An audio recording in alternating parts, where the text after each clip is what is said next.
भारत वो कंट्री है जिसने वर्ल्ड को ब्रह्मचर्य, योगा, मेडिटेशन जैसे कंसेप्ट्स दिए, बट आज वही देश अडल्ट वीडियोस के कंजम्पशन में थर्ड रैंक पे आता है। और ये हाल तो तब है जब गवर्नमेंट ने एडल्ट वेबसाइट्स को रिस्ट्रिक्ट करके रखा है। और कोई बड़ी बात नहीं है कि हमारी पोजीशन इससे भी कई गुना ऊपर हो, बिकॉज अडल्ट वेबसाइट्स को गवर्नमेंट ने रिस्ट्रिक्ट करके रखा है, जिसकी वजह से लोग वीपीएन का यूज करते हैं। और वीपीएन की वजह से डाटा को एक्यूरेटली ट्रैक करना बहुत ही मुश्किल है। पोर्नोग्राफी के ऊपर 1000 साल पुराना कोर्ट है, जो कि सुल्तान सलाउद्दीन अयूबी ने दिया था, जो कि बहुत ही पावरफुल रूलर थे जिन्होंने जेरूसलम को कब्जाया था।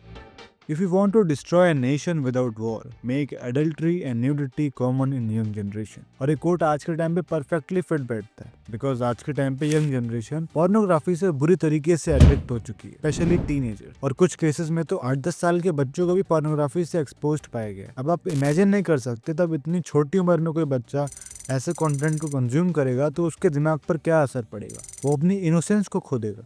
90s में इंटरनेट रिवोल्यूशन की शुरुआत। अब जब भी कोई नई चीज आती है तो उसका यूज अच्छे कामों के साथ साथ बुरे कामों में भी होता है। ऐसे जिस चाकू का यूज सब्जी काटने में होता है, कभी कभार उसी चाकू का यूज गला काटने में भी हो जाता है। अब सेम चीज इंटरनेट के साथ भी है। इंटरनेट की वजह से जो एडल्ट्री कुछ एरोटिक बुक्स और मैगजीन्स तक सीमित थी, वो हर एक इंटरनेट यूजर तक पहुंच। और आज के टाइम पे ये चीज कितनी ज्यादा बढ़ चुकी है, इस बात का अंदाजा आप इस डेटा को देखकर लगा सकते हो। सिर्फ टॉप 3 पॉर्न वेबसाइट्स का मंथली ट्रैफिक 5.81 बिलियन है, और अगर हम डेली विजिट्स की बात करें तो 193 मिलियन। और आप जिस प्लेटफॉर्म पे अभी ये वीडियो देख रहे हो यूट्यूब, उस पे सिर्फ 122 मिलियन की डेली विजिट्स आती हैं। और ऐसा है क्यों?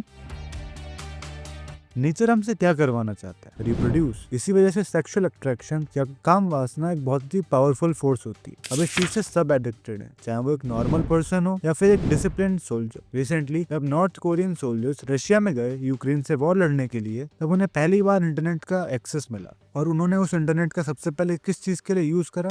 एडल्ट वीडियोस से एडिक्ट होने के लिए। सेम चीज अमेजोन के जंगलों में हुई, जब वहाँ पे एक इंडिजिनस ट्राइब जिसका नाम मारूगो ट्राइब है, उसको जब पहली बार 2024 में इलॉन मस्क की स्टारलिंक से इंटरनेट एक्सेस मिला, तो उस ट्राइब के बहुत सारे लोग पोर्नोग्राफी से एडिक्ट हो गए।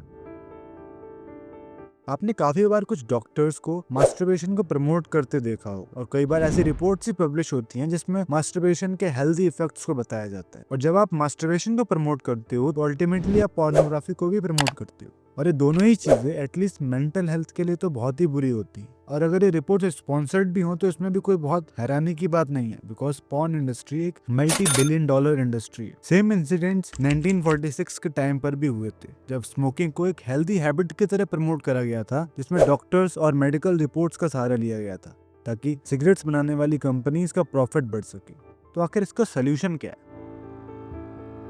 इस एडिक्शन से आप तभी बच सकते हो जब आपका कोई बहुत बड़ा लक्ष्य हो, जो कि ज्यादातर लोगों के पास नहीं होगा, या फिर आप स्पिरिचुअली बहुत ज्यादा एक्टिव हो। और आप प्रेमानंद जी जैसे संतों को भी फॉलो कर सकते हो, इससे आपको बहुत ज्यादा हेल्प मिलेगी। और ये बात रही इंडिविजुअल लेवल पे। और अगर सच में इंडिया को इस दलदल से बाहर निकालना है तो गवर्नमेंट को प्रॉपर्ली पोर्नोग्राफी को बैन करना होगा। और इस चीज में भी हम चाइना से बहुत ज्यादा इंस्पिरेशन ले सकते हैं, बिकॉज चाइना ने बहुत पहले ही इस प्रॉब्लम को भांप के पोर्नोग्राफी को प्रॉपर्ली अपनी कंट्री में बैन कर दिया था, और आज के टाइम पे वो प्रॉब्लम नहीं फेस कर रहे हैं। तो आई होप आपको वीडियो पसंद आई हो और इससे आपकी कोई ना कोई हेल्प जरूर हुई होगी। Thanks for watching.